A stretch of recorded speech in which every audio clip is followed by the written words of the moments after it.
The internet has become an essential resource for many folks, but according to a 2017 U.S. Census Bureau analysis, non-city areas in the South are the least connected in the country. And many who do have internet access say the speeds aren't nearly fast enough. Zach Merchant breaks down the problem and tells us how it's affecting people right here in central Georgia.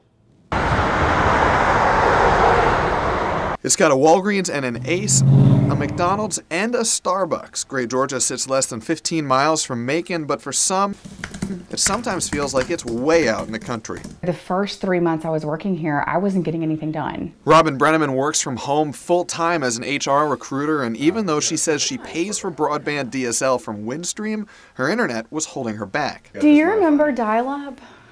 And the page would just slowly kind of load. I mean, that was the situation we're working with here. She says she has to use the internet constantly to communicate with job candidates. She says she finally started boosting her speeds with a cell signal hotspot, and that's allowed her to work from home.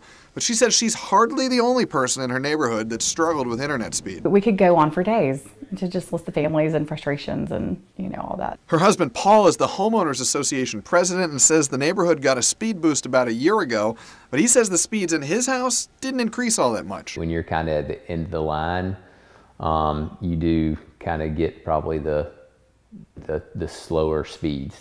And that's tough to fix. When you log onto the internet at home, the signal travels from your device to your modem into underground wires that run to an electronic switcher known as a DSLAM. That then sends the signal on its way to your desired IP address. Now the issue for people like the Brennemans is that in their neighborhood, like in many others, those underground wires are made of copper, a material that can cause speeds to drop the further they travel from the device to that DSLAM.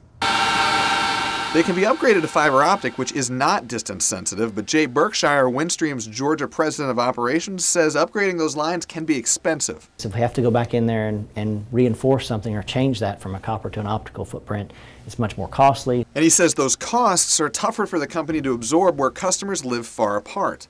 The further out in the rural areas you go versus Macon, let's take Gray, the more spread out the customer base is, the more expensive it gets to deploy faster speeds. And those speeds haven't yet reached the Brennemans, which means for now, they're stuck with what they've got.